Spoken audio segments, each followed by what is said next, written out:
Imagine a man born in Detroit, raised in Pennsylvania, who fought in World War II, studied in China, graduated from Yale.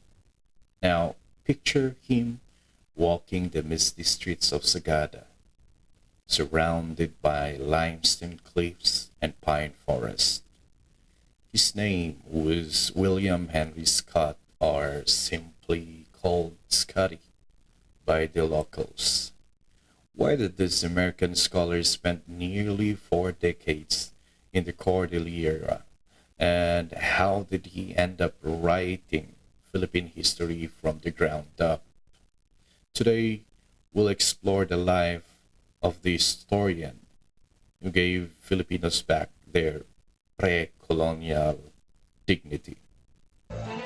El Maestro speaks. El Maestro speaks. El Maestro speaks podcast. All right. So, in this episode, I would like to do something different. Well, it's not different because we've been doing this before. Um, I think in the past episode, I had been using some of his work is my reference to some of the episode already published here. And like what I said a while ago, his name was William Henry Scott. I talked about the writings that he did for Igorot history. And like what we said a while ago, he gave back, he gave the Filipinos back their pre-colonial mentality, you know, mentality, dignity. So, Philippine history is a tricky thing. Um, the history or the stories was written about us is or was written by the hands of travelers who didn't understand our ways, and most especially um, stories written about the Igorots or people from the highlands. People, the author usually have their bias. They and you cannot blame them, right? Because they are viewing us through their lens, to a lens that was built from another nation, a, a census, the census they use to view us, to feel us, is from another nation. And the way William Henry Scott like showed our pre-colonial history is by showing it in a way that he understood the culture of the people he's writing about. And I think it's also apt and proper that we'll talk about this guy who brought back the pre-colonial dignity of Filipinos, especially the Igorots. So to start with, we're going to start to learn about Henry Scott. So William Henry Scott was born in 1921. And do you know that that is not his name? His name is actually Henry King Aarons. He grew up in the time of Depression in Bethlehem, Pennsylvania. At 18, he changed his name to William Henry Scott, a symbolic rebirth. During the World War II, he served in the U.S. Navy. During those times, everyone wants to serve, right? So, America was attacked. Pearl Harbor was attacked by the Japanese. So the sense of nationalism back then is so strong in the country. Instead of settling into a post-war America, so after the war, he turned eastward. He studied in Shanghai, Yangzhou, and Beijing until foreigners were expelled in 1949. By then, Scott had developed lifelong fascination with Asia. So he returned to the US and earned a degree in Chinese language. So stayed in Beijing, maybe fell in love with the cultures of Chinese. That's why he came back to the United States and studied Chinese language and literature material. And then he got his master's at Columbia. But destiny wasn't in New York. I mean, wasn't in China too. It was in the Philippines. So in 1954, Scott arrived in Sagada as a lay missionary and a teacher at St. Mary's School. He wasn't a tourist. He wasn't a passing scholar. He became part of the community. He taught, mentored, and even raised foster sons. And he raised 14 foster sons in total. He lived, he lived with the natives. He ate simply. He ate what the locals ate. Walked the same mountain paths. You know, so he immersed himself with the cultures of the people in Sagada. Now take note, 1954. A place Sagada back then. Maybe it's still not. It's not as modern as right like now. You know, to the Igorots, he wasn't an outsider. He was Scotty, the teacher who respected their culture. You know, people will give high regard to foreigners who will respect their culture. I think it's not just for Igorots, but in all, this applies to all people around the world. If you respect their culture, they will respect you too. So that's what Scotty did. This immersion gave him something rare, an insider's perspective. He didn't just study the Cordillera, he lived it. You know, Scotty's academic journey culminated in a PhD at the Santo Tomas University or University of Santo Tomas. His thesis, Pre-Hispanic Source Material for the Study of Philippine History, was groundbreaking.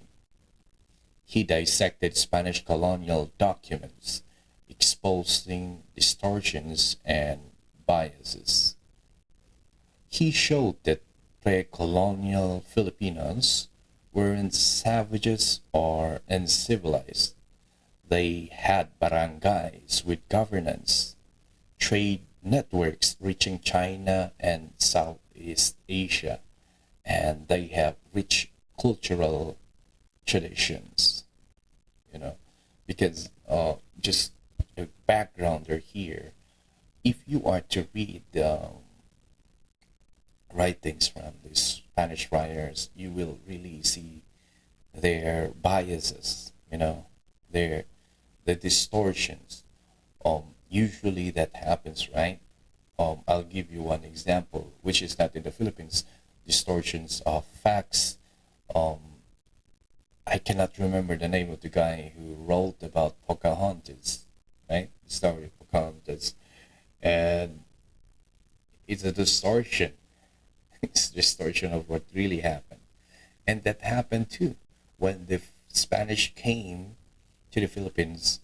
These friars or these priests viewed these Filipinos as savages because they don't believe in God and because they don't speak the language the Spanish are speaking and because they don't obey.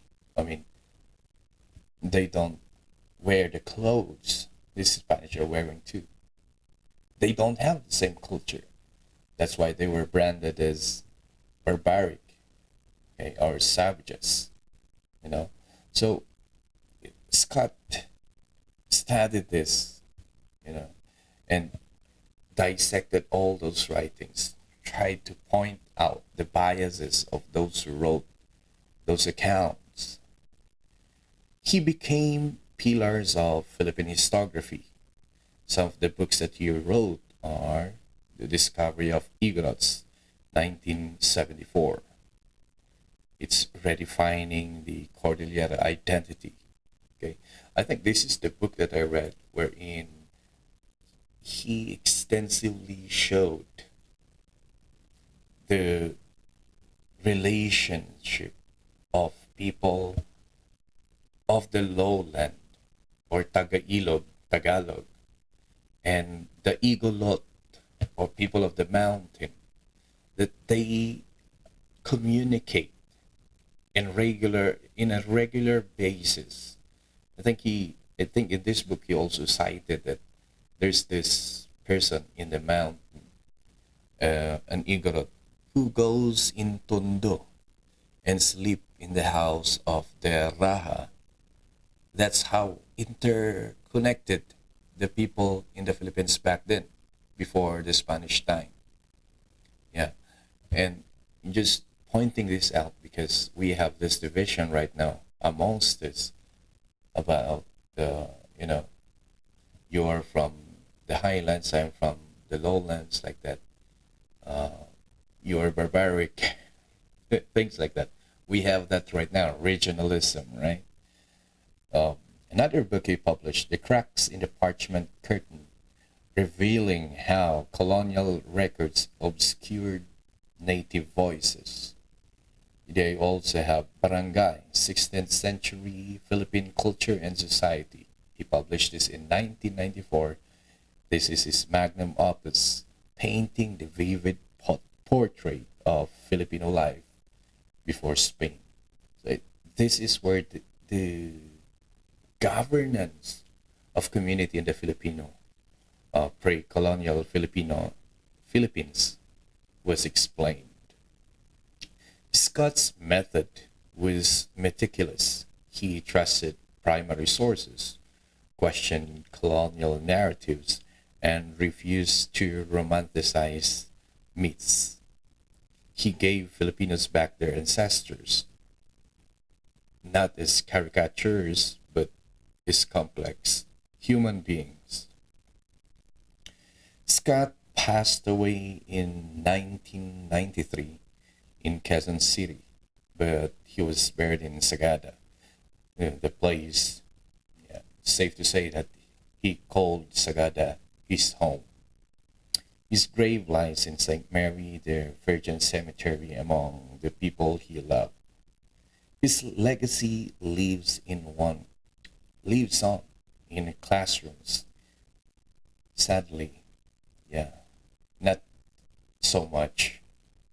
People don't even, students don't even know about him. And I think that's what's missing, right?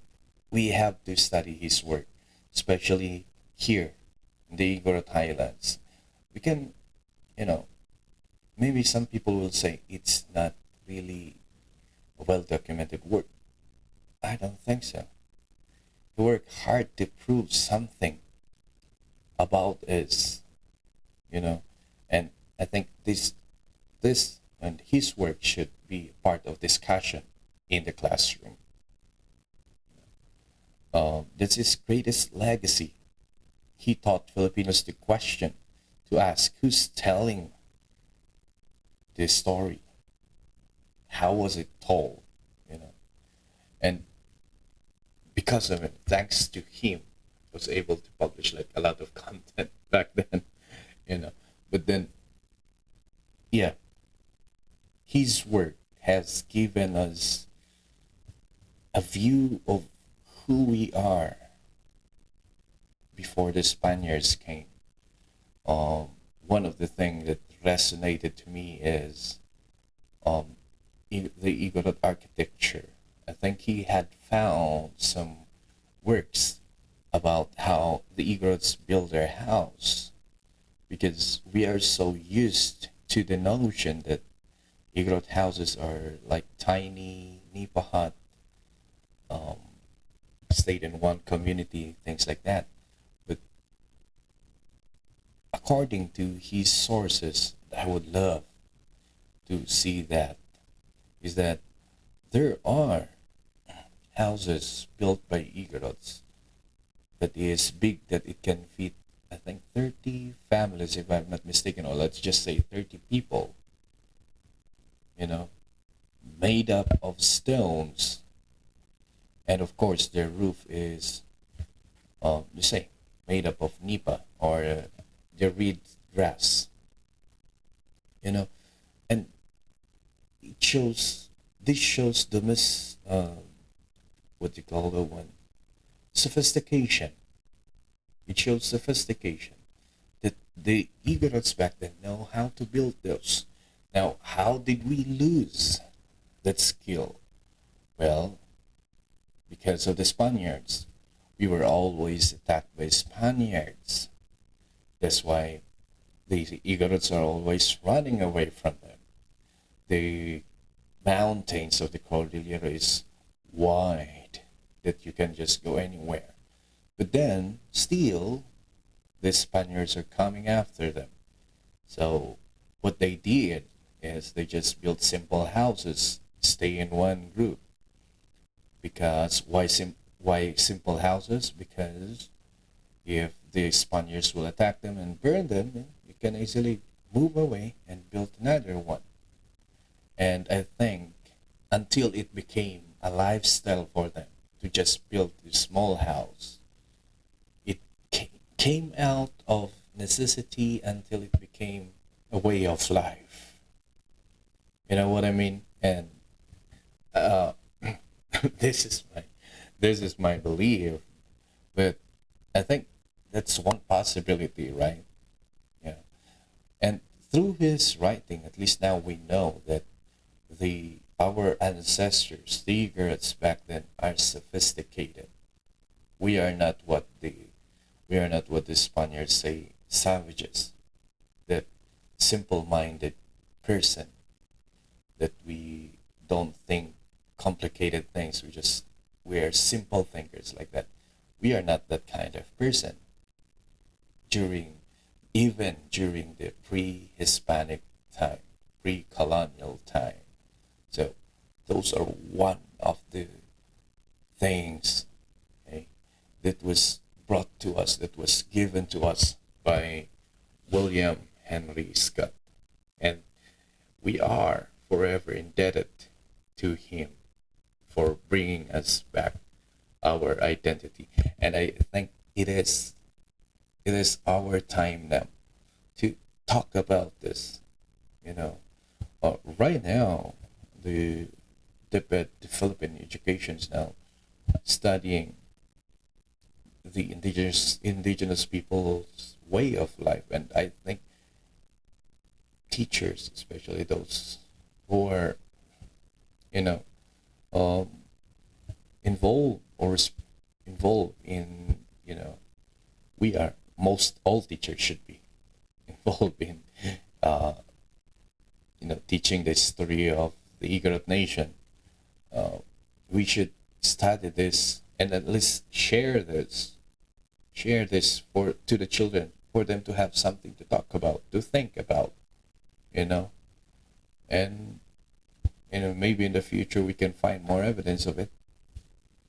And at least what we are trying to point out here is that what he brought out, William Henry Scott, what he showed to us is the we have sophistication in that the Igorot is the Igorot human, Igorot man is a complex person, and he has more to offer than what the writings of the Spaniards talking about. You know, I've even seen writings from Spaniard claiming that the Igorots are cannibals. Just look at the distortions of the stories, those written to like demean the tribes of Igorot. You know, it's it's so insulting, and we are thankful that there's one man who stood against it, who took it into his hand to study this and to disprove it. Like again, I said, we are forever indebted to Mr. Scott for doing this. And had he lived longer, we don't know, maybe he have contributed more in finding our identity as Igorots. That is, yeah, great and valuable contributions to us. What other remember things? Other things I remember is that uh, we have what they call that one. The I think, if I'm not mistaken, the writings. Maybe it's the Ali Bata, and there is. I think you said there's some evidence that uh, we communicate with people in the lowlands through that writing, you know, and it shows that we are in this. We don't have the concept of nation as a whole, uh, like the nation as we know right now. But what he saw was that an evidence that we communicate with people from other places. We do business with them. You know, we don't just fight them. We do business with them. We have sophisticated way of life back in the day. You know, and during the Spaniards' time, the people in the lowland, as an evidence to support this, he said, and I hope I'm getting this right, during those time wherein the Spanish will get those Filipinos baptized, put them in one area, in one community, and then they put fences around this community to stop the savages from getting to that community, to that Christian community. Those who doesn't want to join that community, they go away, they ran away. And where did they go? They go up into the mountains.